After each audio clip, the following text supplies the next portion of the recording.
Cigar Nerds podcast. I'm your host, Smoking Joe. I'm Brad Jackson. I sound so sleepy. That's what happens when we do this shit like too early on a Sunday. But I'm smoking this week. I have the My Father Blue MMXXV edition. That's 2025 for all you Latins out there that can still speak. Roman. Yeah, Roman numerals. Roman numerals. Yeah. I see what you were trying to do there. Good attempt. Yeah. It's just a little early. It's been a long time since I've done Roman numerals. So this sports a Connecticut broadleaf rosado wrapper over Honduran fillers and binders from Corojo and Carrillo from the Garcia Estates. That is a very sky blue label too. Like if you took that outside on a normal, sunny day, you would lose it. I mean, also if you wanted to do a gender reveal party, here's your blue cigar for because I think like the previous edition they had like a My Father that had like more of a pink label. Yeah. So you could get either one. It's like we're doing a fucking cigar gender reveal party. Let's see what we're lighting up. Oh, it's the My Father Blues. Is there something you're trying to say here? Is there a new addition coming to the Harris family, I'm Joe? not fat, I'm pregnant. But it's mostly a coffee turd that we'll see if it'll give birth before this episode's over. Speaking of which, this is our October/Halloween episode, and Man, do we have one for you. I gotta say, once we get started, but the state of horror right now, I'm like, hey, it's October, we should do a horror movie. But then I got to looking, and there was like nothing in theaters. It was like, technically the movie we're going to talk about came out in the summer, but it was so quick through the theaters that I completely missed it. So I thought it was a Netflix original until I started doing research. Because I was like, oh, this shit came out like 3 months ago. But yeah, is there any new horror like out right now or coming out? I mean, there's stuff out there for sure. But at the same time, like, there is so much, like, nostalgia surrounding, 80s and 90s, OG horror. And, like, that's really what it's come down to is people going back and, Yeah, because there's doing, like, 4-hour long, like you said, the current state, it's like... Because literally it's mid-October. I mean, I think there might be some stuff coming out toward the end of the month, but... Yeah, there's nothing in theaters now except for like Tron Ares, and that's a horror movie for a completely different reason, according to the reviews. Because that thing is bombed hard. Oh, if only we could get like a 14th Saw film. Yeah. I mean, that used to kind of be the. I mean, even Stranger Things not coming out till November. I mean, like, what the fuck, man? Like, why is there no horror movies? But yeah, so we're going to talk about I Know What You Did Last Summer. Not the original, not the good one. We're talking about the new one that came out this summer. Which is excellent. And if you need to fight a masked killer, you should call in the Strike Force. StrikeForceEnergy.com. Use your promo code CigarNerds for 20% off your order. And with that, we'll get into seeing if we still know what we did last summer.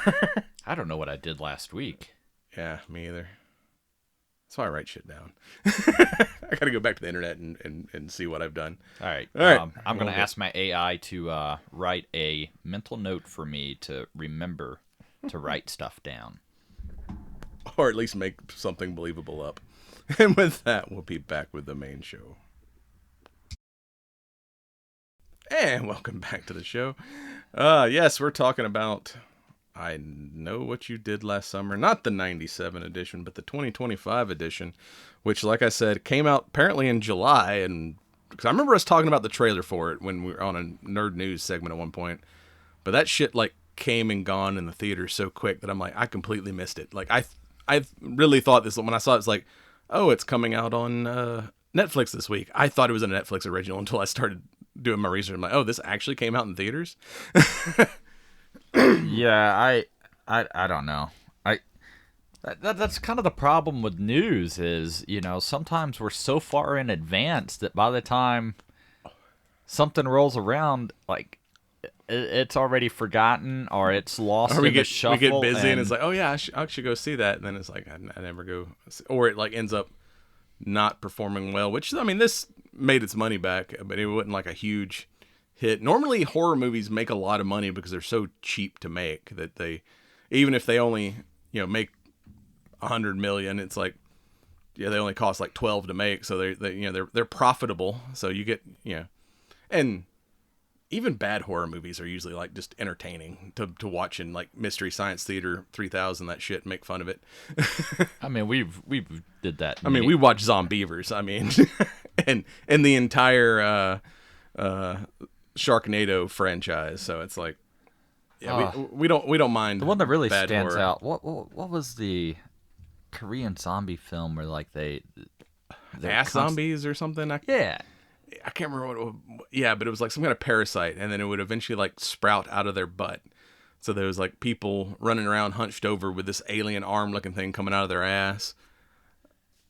That was a great one. Yeah. I can't remember what it might have been butt zombies. I can't remember what the fuck it was called. It was weird.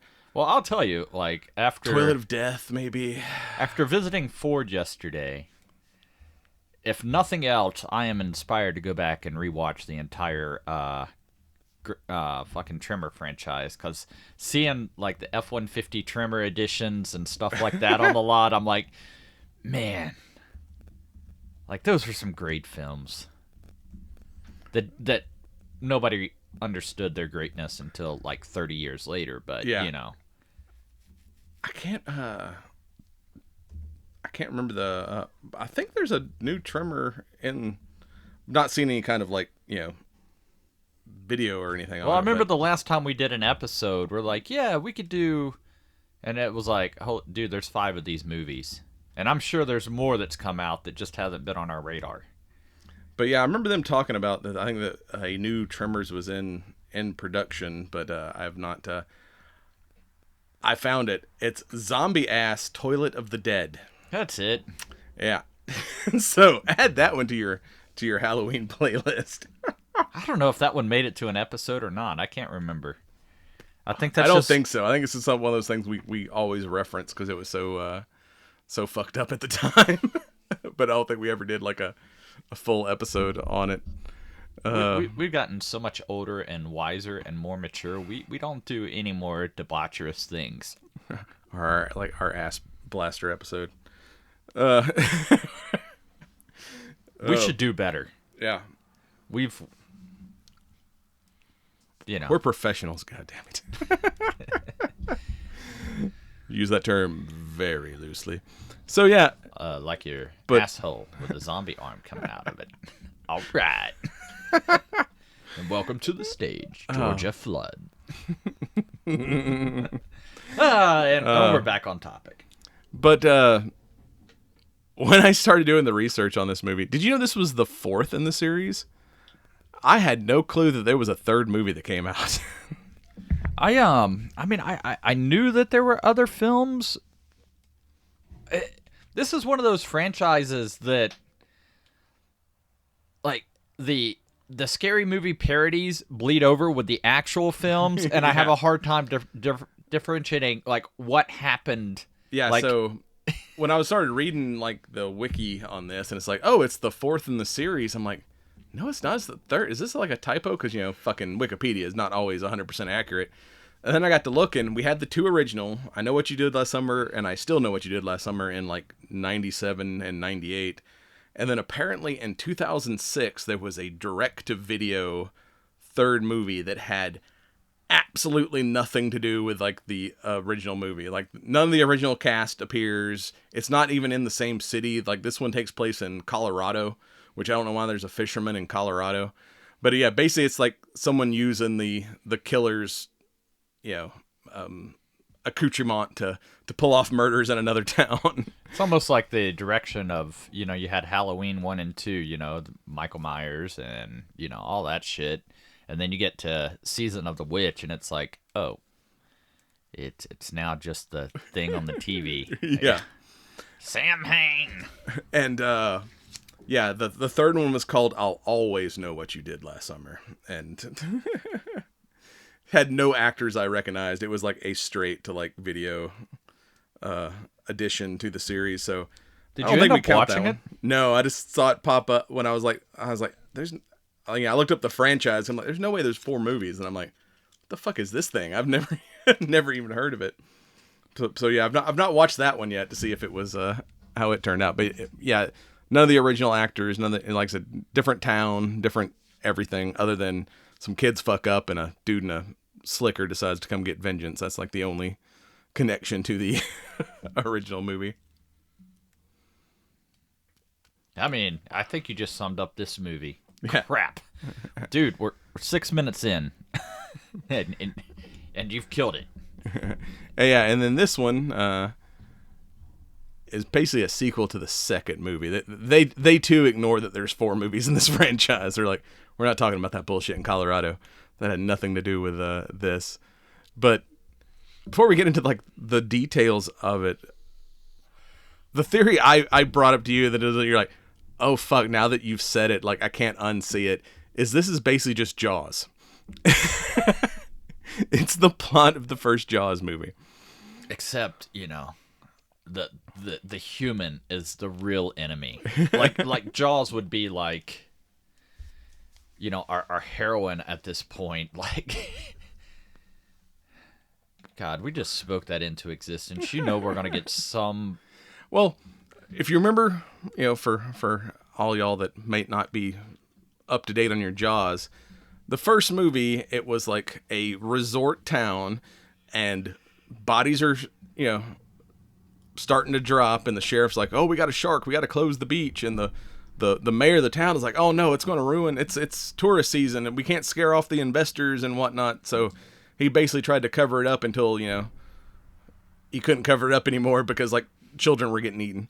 Where this is, if you remember this small fishing town in North Carolina from the first movie, well, since in the 30 years since the first movie, it's become like, he's like, yeah, we're basically trying to turn it into the Hamptons of the South, where, we're building these big, like, fancy homes and marinas and shit, and we're turning it into like a tourist / like destination for the rich. So I don't want to, so like the mayor basically like tried to like purge the internet of all the stories of like the original kind of murders and whatnot. And then also, keeps like, oh no, that person didn't like get murdered and hung up in the street. That was a suicide. It's like trying to like, downplay that there's a killer has returned to town. And it's like, until like, too many bodies start dropping for him to cover up anymore, including his own. I'm like, yeah, this is basically Jaws. It's just the fisherman is Jaws. Yeah. I mean, there's even a boat chase. It's fucking Jaws. I mean, the boat chase, the flare gun, the harpoon, like, it all makes so much sense. Yeah, the killer even uses, like, the Jaws, like, harpoon gun. It's the same gun. I've seen, like, Kentucky Ballistics do, like, a video on it, because it's like an antique. It's not like a modern, freaking spear gun. It's an antique spear gun. I'm like, they even use the Jaws. They're, like, not even trying to cover up that we're just doing Jaws. It's... You are so right, and I didn't even realize that this was. And I've been to Southport, North Carolina. And I just didn't draw the damn connection. I'm such a loser. Well, usually it's what's that other small town that they film a lot of those fucking teen drama shows in? Oh, I don't fucking know. It's like Dawson's Creek was filmed there, and there's like One Tree Hill, I think, is from. There's like a whole bunch of like of these teen dramas that were filmed in this this town. Wilmington, North Carolina. Yes, I was like, I assume this is just Wilmington. I mean, you're not wrong. Wilmington, it's not super far away. That's your kind of major city, if you would even call it that, in that area. They'd be like, oh, I need supplies. I need to go into town because my little town's got nothing but...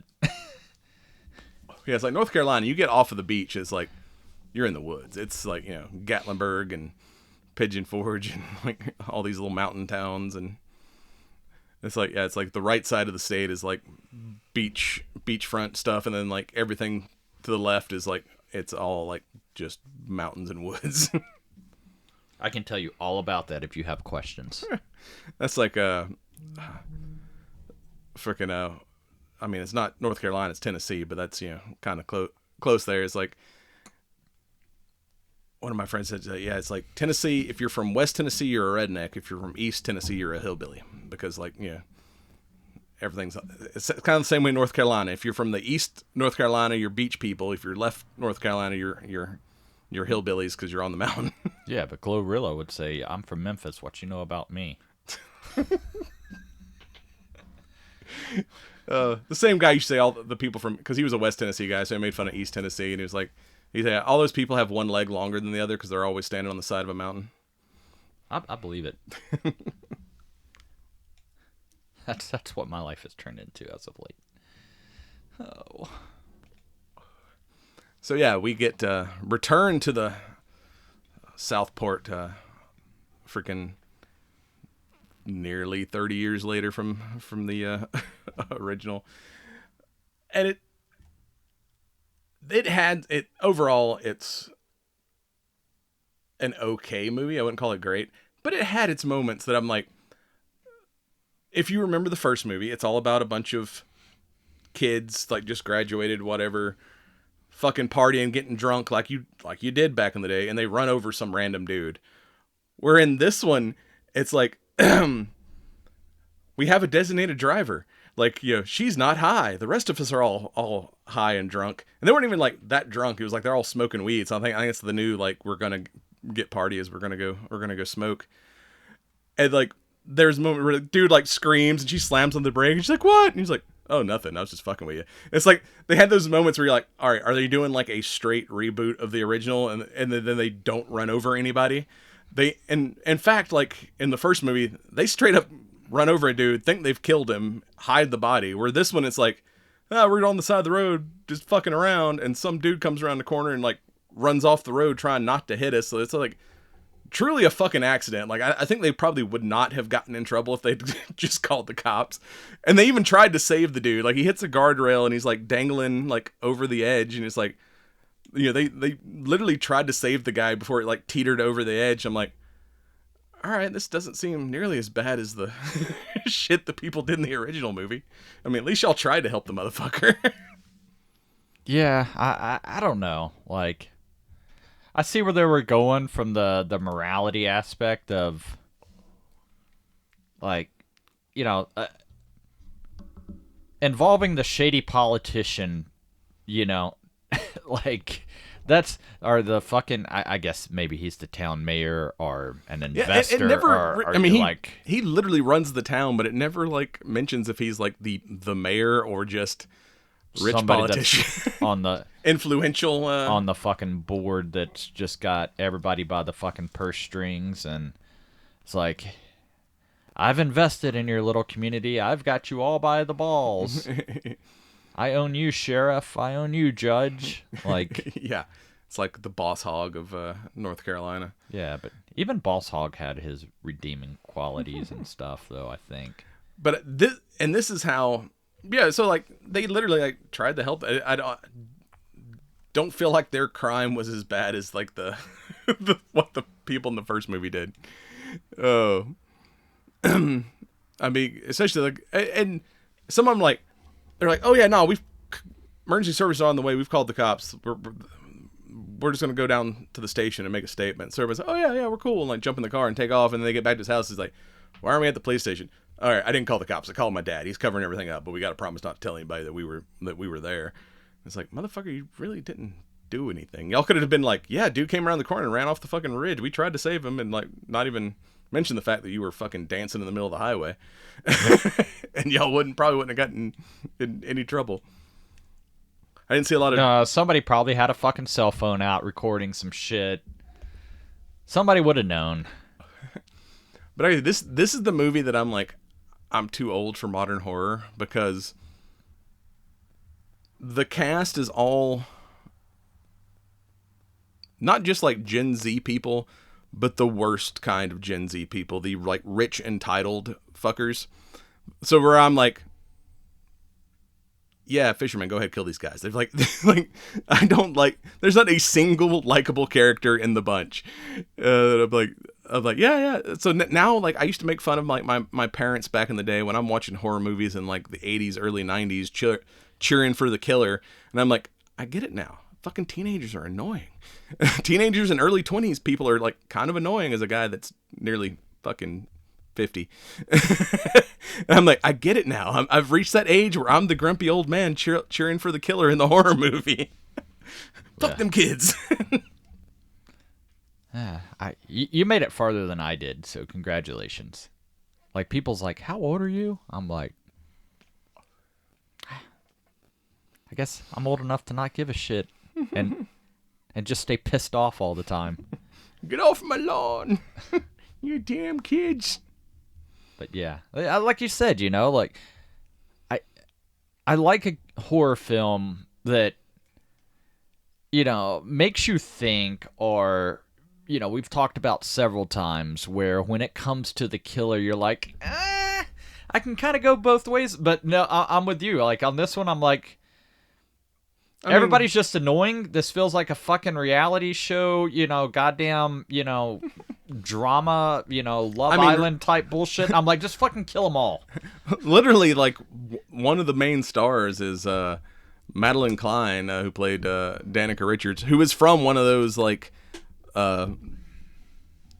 teen dramas that they film in Wilmington. So literally, like, this could have been an episode of, like, One Tree Hill or whatever. I don't even know what that shit is, so, I've just heard the title. That's it. Back when MTV used to be, like, the reality TV station, which, RIP MTV, they finally shut the doors on that this year. But yeah, that was one of the things I'd always see, like, advertised on MTV was, like, One Tree Hill, like, the most I can remember is Pimp My Ride. There's a bunch of other those weird, like, that you didn't know whether it was acting or reality TV, teen drama shows. Yeah, she was, like, the star of one of those. I'm glad that I pretty much stopped watching MTV. Like, my last foray that I can truly remember is catching Coolio Gangster's Paradise music video on MTV. The moment that shit stopped and the other stuff started... Oh, Outer Banks. That was the one she was on, not One Tree Hill. But yeah, it's the same thing. Outer Banks, One Tree Hill. It's all that fucking beach town teen dramas. I guess maybe if we were from a beach town and teens, maybe we could relate or understand, but not being either of those, I just really didn't give two shits. I'm old enough that I watched Dawson's Creek back in the day, but yeah, all the modern versions of that, I'm like, no, this is lame. I never really got into Dawson's Creek. I couldn't tell you the storyline. I just watched it for, like, Katie Holmes was, like, hot as shit back in the day. I just I mean, still is, but it was kind of Buffy, and once Buffy wrapped up, like, that's kind of the one show I watched. Occasionally it'd be The Simpsons, but like, I was also very I don't think I've watched anything limited because I didn't have cable or anything. So yeah, I don't have cable now, so it's like I just watch stuff that comes on streaming. But I can't remember the last time I watched, like, a network TV show that in its entirety. It's like everything I watch is like either Netflix, Amazon, or HBO, which are now network TVs. Yeah, pretty much. I mean, might as well be. It's like, I saw a thing today, and it's like offering, bundle subscription, Amazon, Prime, Hulu, all the things for like $140 a month or something like that. And I'm like, so cable. That's what you're having. Exactly. Oh. One device, all your logins. All right. I mean, I do kind of have I have the Disney HBO Hulu bundle. And then Netflix is its own separate thing. I think I'm supposed to get something like that, but I don't remember. Well, it's like I canceled my HBO, and then the new season of Last of Us and then Peacemaker was coming out. So I was like, damn it, I need HBO now. And they just happened to pop up like, hey, you can get this bundle. I'm like, oh, this bundle's the same price I'm paying for Disney Plus alone. Yeah, let me go ahead and sign up for the HBO Disney Hulu package. Like the most shows, like, it's when you're like, hey, we're doing this topic. That's when I watch something. Outside of that, like, yeah. I see. You're all working and raving. I'm just sitting home. And it's made a lot more working than raving. It's a sad life. Speaking of which, I found a thing. It's called Outpost X in Utah. you need to check out. Yeah, but it's in Utah. Yeah, but it's like basically some rich dude who's a fan of Star Wars built like a Tatooine town in the middle of the fucking desert.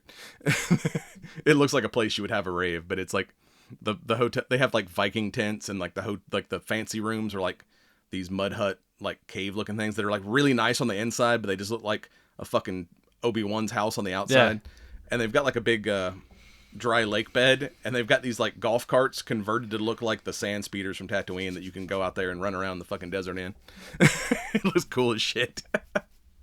I mean, I guess like I get in touch with the production company. We can, throw something together. They even have like, if you want to like fully live the desert lifestyle, they have like a costume department there. They have like several personas you can rent for the weekend if you want to. And one of them was DJ Grandma. It was like a post-apocalyptic like grandma with like headphones and shit. It was.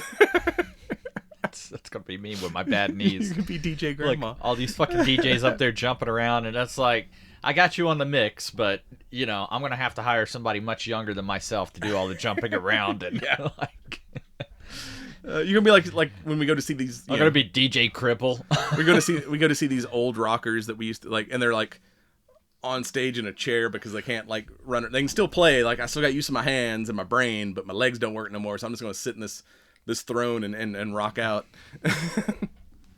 Yeah. It's like every video with Mick Mars now. He's like in a big ass throne just doing his guitar solo because he's like, fuck, I ain't standing up for this bullshit. I will say though that like I have seen some really fucking badass Ozzy tributes at some of the festivals and stuff though. Like that's awesome to see, like the blurring of genres and that sort of shit. But I don't. I can talk an hour about music. I don't. I'm trying to help us stay on topic. Well, the new thing. So was this one of those films where it was designed to make you not like the characters? And I think so, because everyone was kind of like we take our Danica there, like we start off with her and her like idiot rich kid boyfriend Teddy in their engagement party, and that's what leads to them accidentally killing this dude. And then we jump, as they do in those movies, jump a year ahead and see how everybody's dealing with it before the killer shows up. I don't know why the killer always has to wait exactly a year. But yeah, they broke up and she's already like having a bridal shower like with a totally different dude. And she's like, oh my God, I'm so stressed out. And he's like, oh babe, just go listen to your meditation tape and do your bath bombs, which I thought the bloody red bath bomb was kind of cool. And then this like beta dude she's marrying he's like the first victim, gets fucking basically scorpioned. Get over here with the fucking spear and reels his ass in. That was one thing too. Like eventually it makes sense once you get like the reveal of who the actual killers are. But in the original movie, it was mainly like he only killed the people that were responsible for the death or people that might have gotten in the way. Like he kills Sarah Michelle Gellar's sister, who wasn't part of the original, but she was like there, so she was just collateral damage. Where this killer, before he even kills any of the main cast, like kills a lot of like the ancillary characters, and I'm like, what the fuck these dudes do? Maybe he was just trying to hone his craft, so to speak, I guess. I can't see shit on this mask. I thought I was killing Teddy, and I killed this other fucker. Oh, but maybe there was something like. Well, it makes sense once you get the reveal of who the killer is, because the person who died was the killer's like basically boyfriend that we didn't know about. So she's like, I'm killing everyone y'all love before I kill you, because y'all killed the person I love. So it made sense later, but in the time, it's like, this doesn't make any fucking sense. Why is he killing, this random dude? Yeah. I don't know. We still got two killers, and it didn't make it any better. And And the thing is, this movie kind of violated all the rules of horror movies. Maybe that's just a new Gen Z thing, but remember back in the day, whoever your final girl is usually like the innocent one that, you know, doesn't do all the drugs and has all the premarital sex, where Ava kinda a bit of a hoe, or at least a freak. You know, no judgment. I'm down for that, but it's like, but then again, it also kind of shows how. I bought a tapestry that says "I heart sluts," so. Well, it's like it kind of people deal with trauma differently, and becoming over sexualized is kind of one of the ways people deal with trauma. Yay for trauma bonding! But it kind of violate because like literally like they reintroduce her character hooking up with a random chick she met on the plane flying there in the bathroom, and like, yeah, choke me harder. I mean, I'm like, all right, yeah, she's taking a big jump, but yeah, so she violated the rules of being the final girl in a movie. Punish me.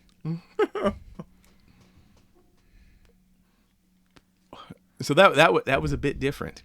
Because I said normally our final girl is always the either that or she's like, or hold on, maybe it truly speaks to the times where everything is accepted now, and you know, like old horror movies, like were morality tales, were a morality tale, and now everyone who does the drugs, there's no morality, so anybody can be a final girl, even Teddy. Teddy can be a final girl. He identifies as one. Yeah. Like, I'm surprised we didn't get something like that. Oh, and that was the dumbest fucking death of them all. That was the one where I was like, because Teddy's like, bodies have already started dropping. Teddy is like getting drunk on his dad's patio or whatever, and like a security door starts malfunctioning, and there's a statue down this hall, and like he gets up to go check the security system because the panel is right next to the fucking statue for some reason, and he doesn't notice the killer standing directly in front of the statue. He's like, why is there two statues? Like, he literally like reaches past him to like hit the keypad, and like I can see the fucking the fucking fisherman standing there. I'm like, dude, that's not your statue. There's two dudes there. And then, you know, he doesn't like notice him until he gets like shanked in the stomach. I'm like, what the fuck, dude? I mean, you were kind of a dumbass through the whole movie, but like now you're just a blind dumbass. Yeah. You don't. I was like, dude's not. It's like my cat standing in the middle of the room, and it's like, you can't see me. Like, no, dude, you're not very camouflaged. Like I can see you, but drunk ass Teddy can't apparently. Yeah. I don't know.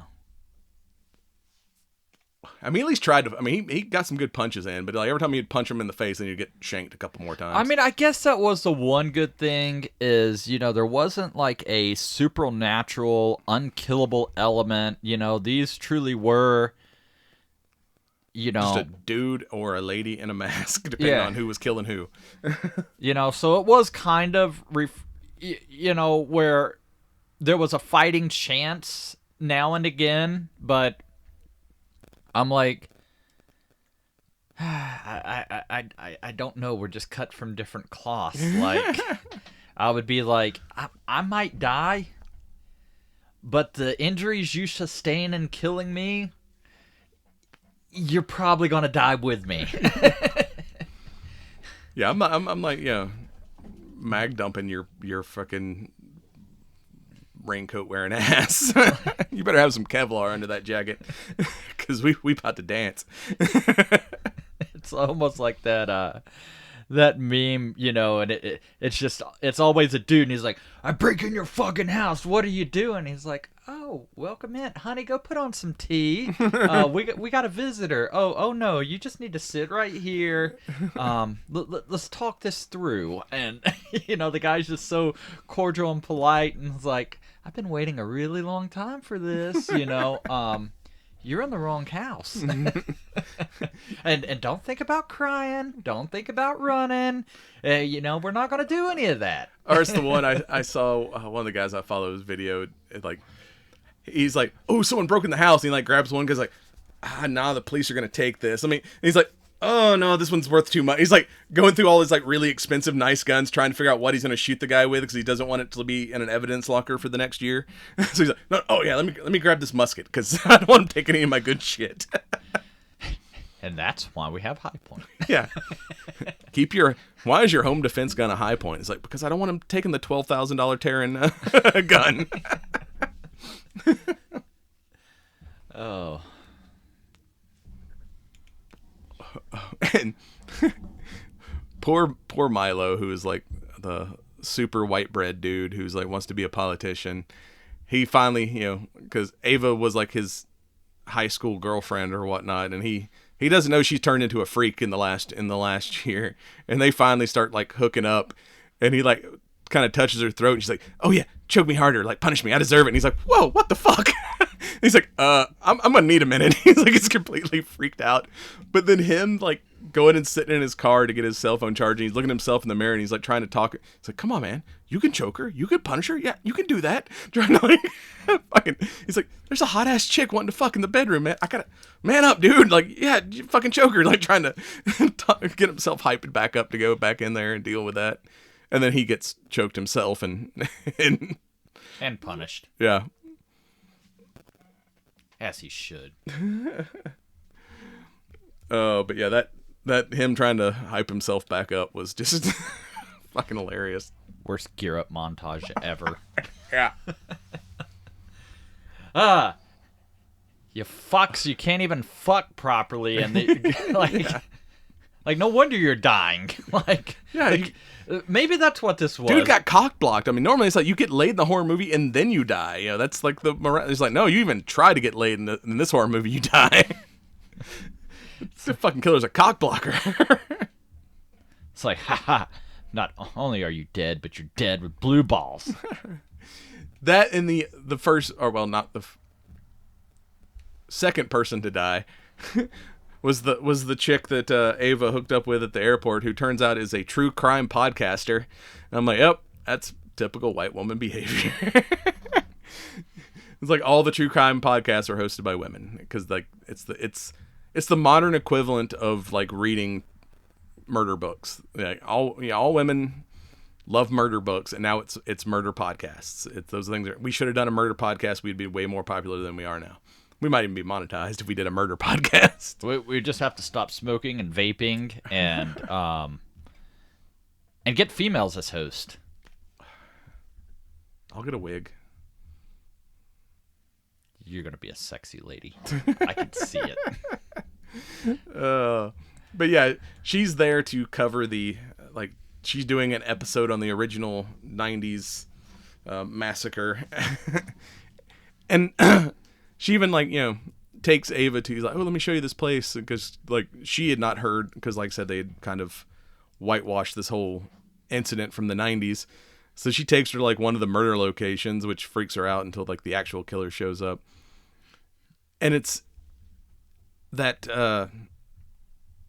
it's a bar now, but it was, I believe, the store Sarah Michelle Gellar worked in. It's like, so you can kind of see like it's the same building, just a different, it's now a bar instead of a restaurant, instead of like whatever like clothing store it was back in. But you can see like the fixtures are all the same. I'm like, all right, that's kind of cool that they used the same, or at least built a set that looks similar to the same one that they used. Secretly, nothing was changed.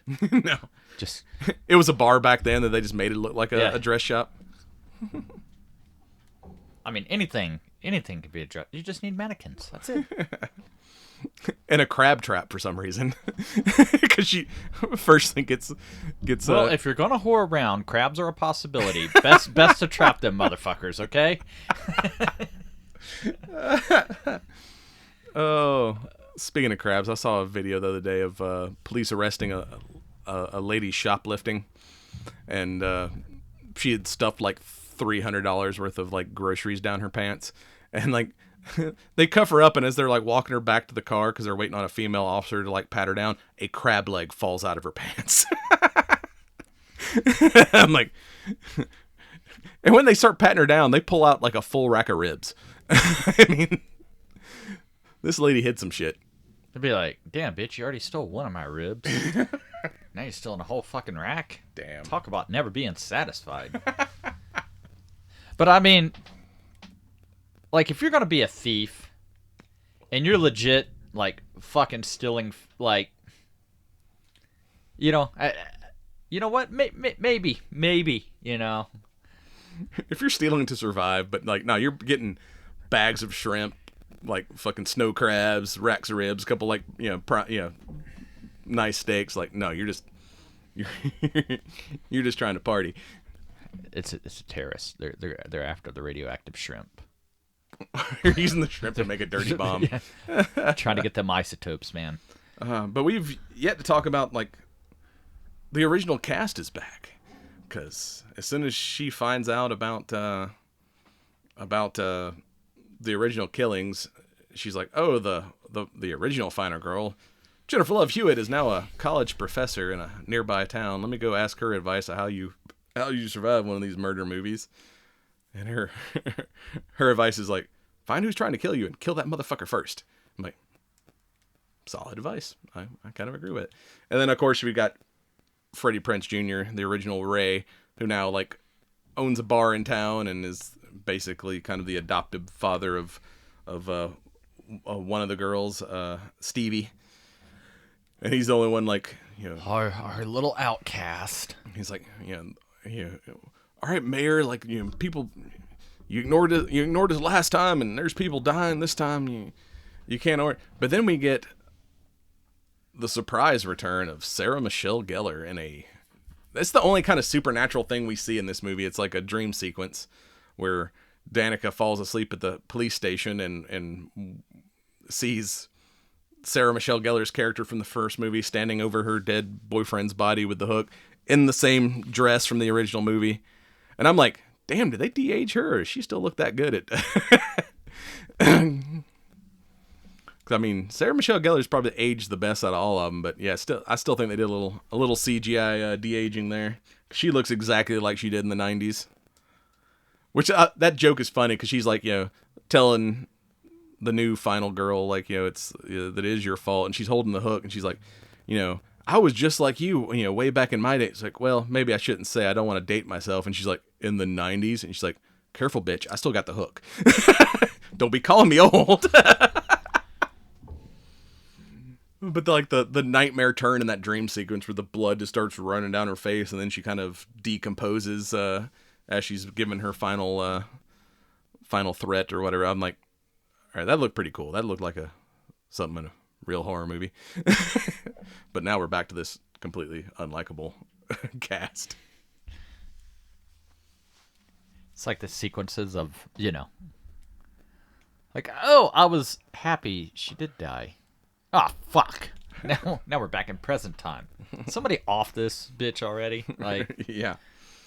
And then we get they start. Oh yeah, that's the other thing that violate. Every horror movie's like, don't split up. Those motherfuckers were constantly splitting up. Yeah, like even when they're like, nobody sleeps alone. Like, you'd probably be better off if a couple of you guys slept on the floor. Yeah, you could all stay in the same room. Yeah. Y'all don't have to go to different. Fucking fortify you. I don't know. Fucking glass walls, glass houses, and whatnot. Somebody's coming in like a fucking wrecking ball. I mean, Homeboy has a boat. Y'all could have just left. I do like that joke, too, kind of at the expense of Gen Z stuff, where it's like, when she goes to see Jennifer Love Hewitt, Julie, and she's like, well, what do you know? First thing we did was like try to find out about the guy who died, because obviously whoever's trying to kill y'all is like going to be connected to that person. And she's like, well, we looked up this dude, but he has like there's nothing on him online. There's like no family, and she's like, what? I thought all you kids put like your entire lives online. How's this guy not online? And I'm like, yeah, that's probably an accurate statement. He doesn't have a TikTok? What the fuck? Damn.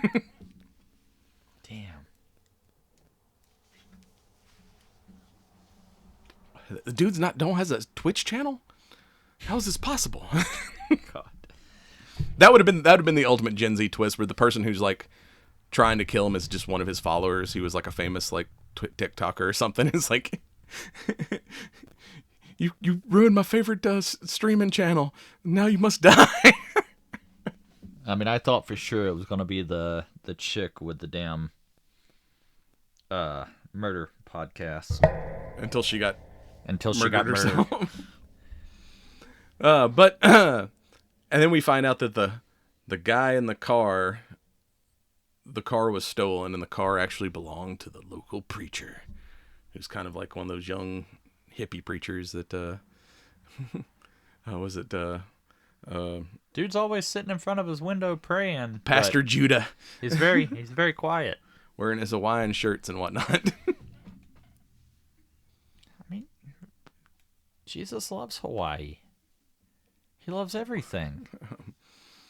But What's your hatred for the Hawaiian shirts, Joe? because I didn't have that particular one. I've got a bunch of Hawaiian shirts. I didn't have the Judah shirt. And Pastor Judas, the betrayer.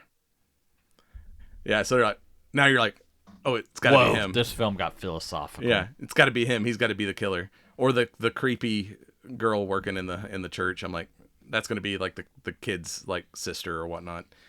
And then you find out that like, no, he was like a member of the church, and the mayor, like, basically Stevie's character, spoiler, turns out to be the killer, because the dude who died in the car wreck was her secret boyfriend no one knew about, because she went to rehab and got into like the church, and he was one of her best friend in the church, and he had taken the pastor's car to come find her because he was afraid if she went out and partied with her old friend, she would have a relapse, and that's why the accident happened.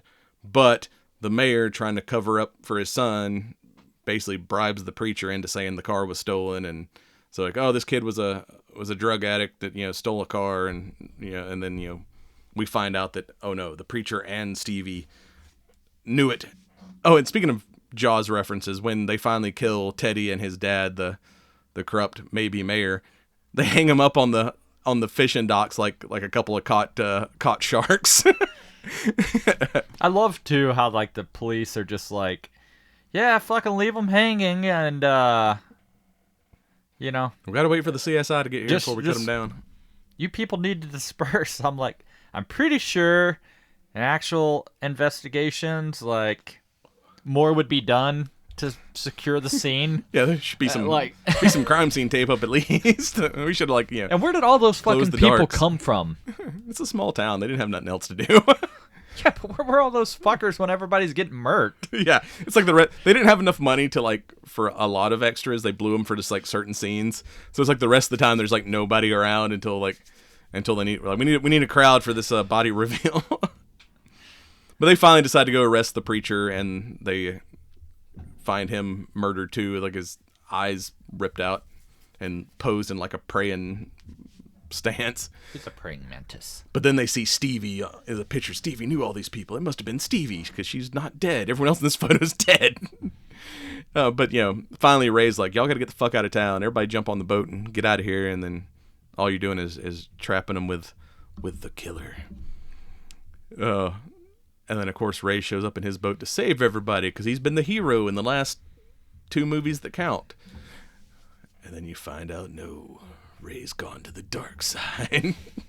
Which, that was a pretty good twist. I'll give him that. Making, like, the hero of the first 2 movies the killer in the I'm still calling this the 3rd movie.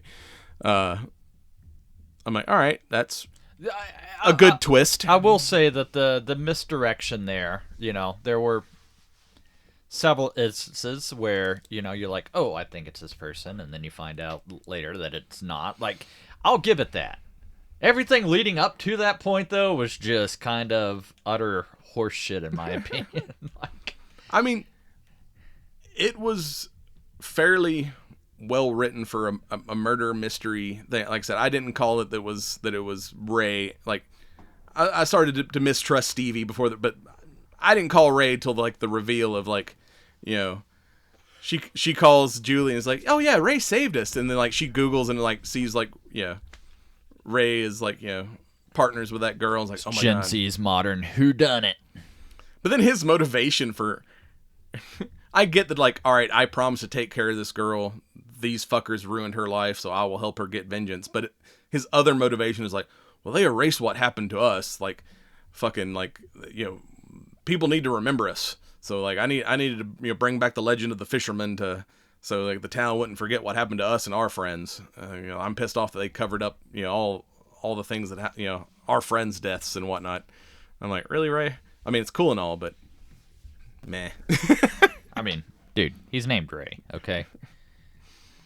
And then of course, Jennifer Love Hewitt shows back up for one final thing. He's like, because that was like his girlfriend in the first two movies, and apparently they got married at some point and then got divorced. And he's like, I get to kill my ex-wife. Sweet. He's like, I thought it was kind of trouble you getting involved, but then I'm be like, oh, we can just blame it all on you. The girl who never got over the thing, who's like, now like a psychology professor, like just fucking snaps and decides to like kill everybody. And she's like, all right, well, fine. What are you waiting on? Fucking do it. And then he gets like, haha, that was the distraction. You got jaws speared. Oh, and then the reveal of like, she's like, but you killed your partner. He's like, did I? Because like, every fucking horror movie, like if there's no body, that motherfucker ain't dead. He's like, I'm gonna shoot at you. You do a fucking stunt move off the front of the boat and swim your ass over to like my other boat that and hide out, because that way when the cops show up, I can blame her and you're dead, so you can go live in Mexico or whatnot and be free. It was all part of Ray's master plan. But then homegirl that got stabbed, Danica washes up on the shore because she just got like a single stab wound, and it's like, hospital please.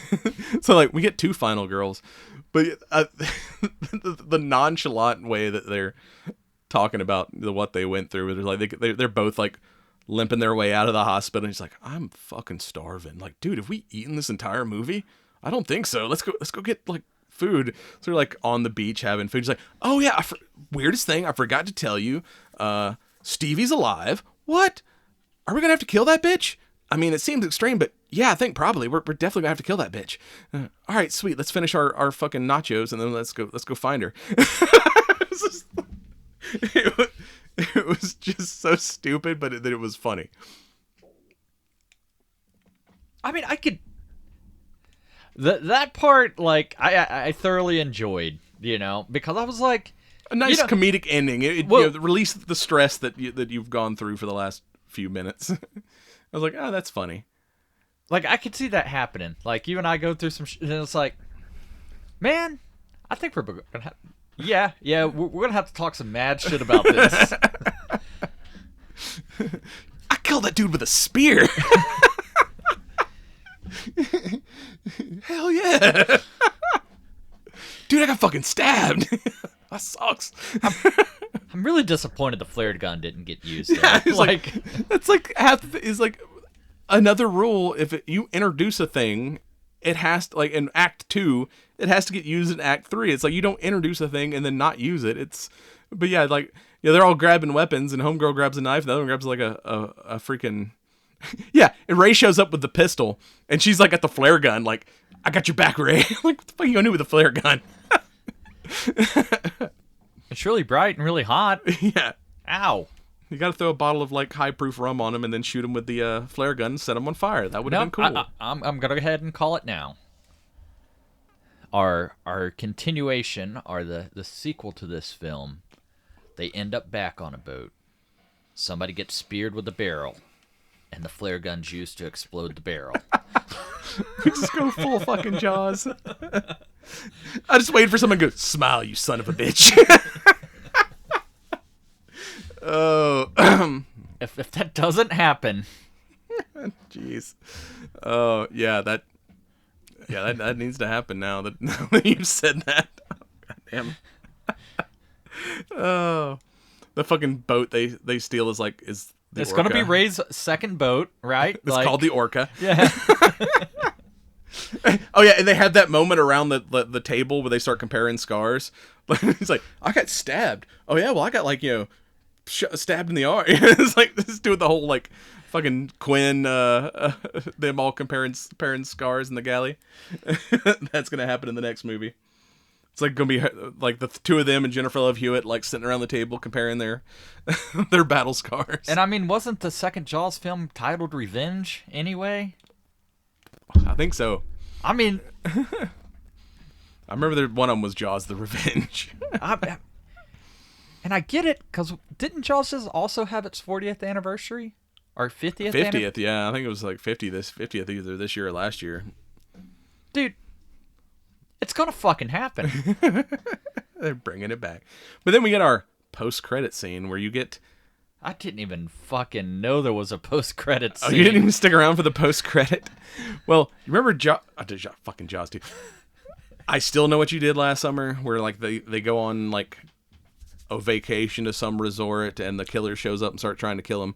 And had Brandy in it, because apparently there's no black people in North Carolina, because there was like no, it was all white people in this movie. But you see her at the end, because she was one of the survivors of the second movie, and her husband at one time, and they're like watching the news coverage of the new killings, like, holy shit. And like he's like, isn't that your like college like roommate and her boyfriend? Like, yeah. And then Jennifer Love Hewitt shows up at her door, and like apparently like she's gotten another threatening letter that we don't know if it's another person, or Ray probably had a brother. She's like, you killed Ray. Now I know what you did last summer. You killed Ray, so now I'm gonna kill you in the next movie. But she's like got a picture of her and Brandy with like, you know, and it says like, you know, you're next or something like that. And she's like, apparently we're not done. And she's like, who we got to go fuck up? It's like, hey, we got all the cast from the first one back. Now we got to get all the surviving cast for the second one to show up in the fifth or eighth movie, whatever this shit is. Yeah, when this movie was done, I felt a sigh of relief. I did not stick around for anything. Like, once the credits started rolling, I was out. Yeah, there was a whole like post-credit. It's not a scene Marvel where movie, so I still had Cigar to finish, so I just kept watching, and then I'm like, oh, there's post-credits. My cigar lasted longer than the movie did, and I was like, oh shit, we got more here.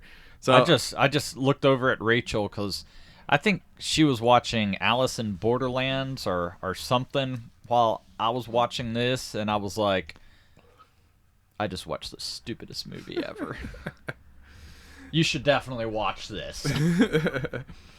But yeah, like, so I don't know if Stevie now blames Julie for killing Ray, so like now she's gonna be after all four survivors in the next movie.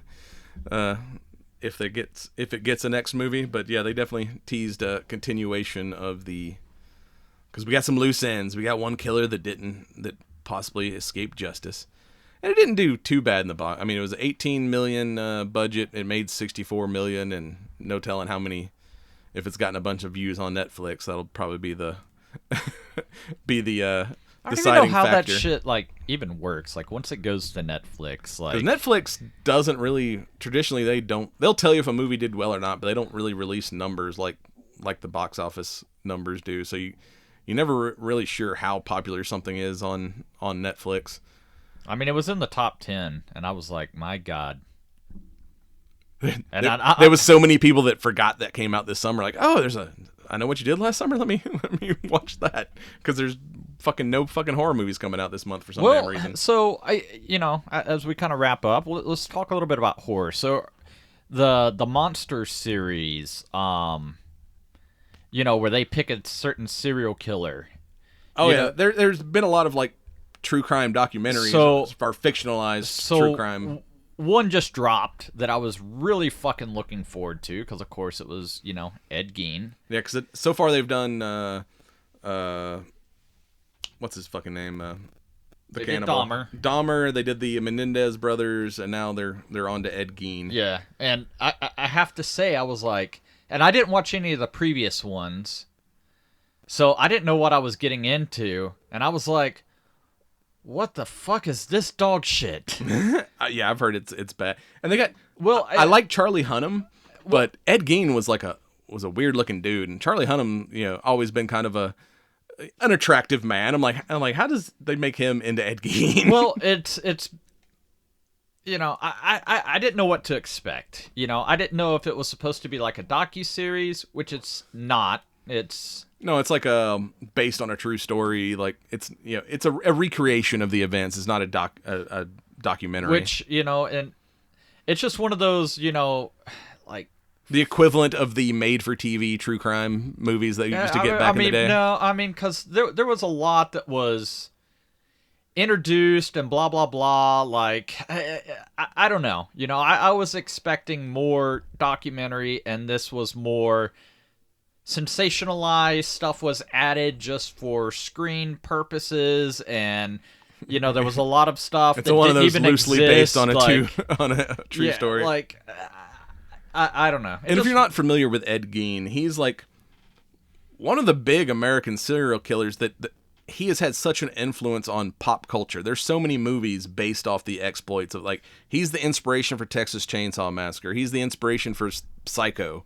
Like, like Ed Gein is kind of like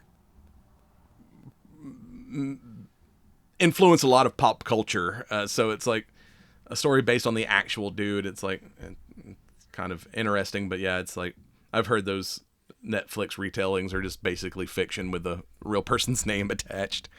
Yeah, I don't know. It just I'm just really shocked that with Scream and with the remake of Texas, like where is the chick to be like, I'll cancel you, bro. Oh yeah, that newest God. Texas Chainsaw Massacre movie was so bad. The only highlight is it wasn't that long. But yeah, I couldn't believe this film was fucking 2 hours. Like, I mean, granted, I think probably 20 minutes was credits or something. I think it wrapped up about an hour and 45-ish, but I was like, let's fucking wrap up. I'm at my wit's end, and I'm like, fuck you, Joe. This was dumb.